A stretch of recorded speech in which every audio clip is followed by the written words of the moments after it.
Баршаңызға сәлем. Бүгін біз баялдыдан орама дайындайтын боламыз. Ол үшін бізге орташа баялды қажет болады. Көлденең ұзынша етіп, осылай кесіп аламыз.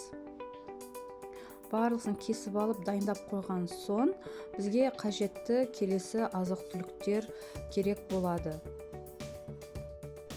Ол үшін бізге жұмыртқа, кепкен нанның ұнтағы, панировочный сухари және кішкене ұн.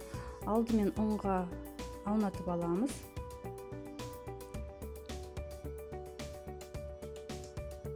Кейін жұмыртқаға саламыз. Үшінші кезекте панировочный сухариге аунатып аламыз.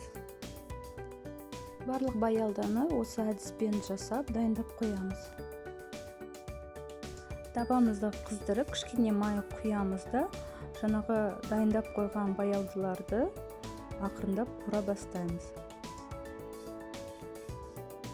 Екі жағы қуырылған соң, қағаз сүлгінің үстіне майын сорғыту үшін осылай жеке ыдысқа салып аламыз. Барлығы қуырылып болған соң, кішкене майонезге сарымсақты ұсатып, жақсылап араластырып аламыз да, салмасы ретінде қияр мен қызанақты алуға болады.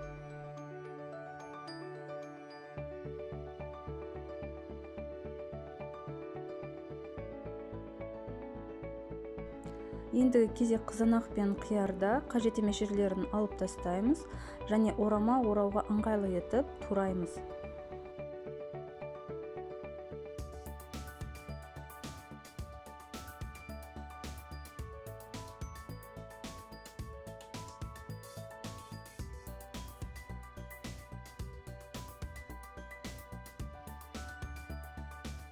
Қуырылған баялдыны алып, ортасына майонезімізді жағамыз. Салат жапырақтың үстіне қияр мен қызанақты қойып, ақырындап орай бастаймыз. Жақсы тұру үшін ағаш таяқшаны қолданса да болады.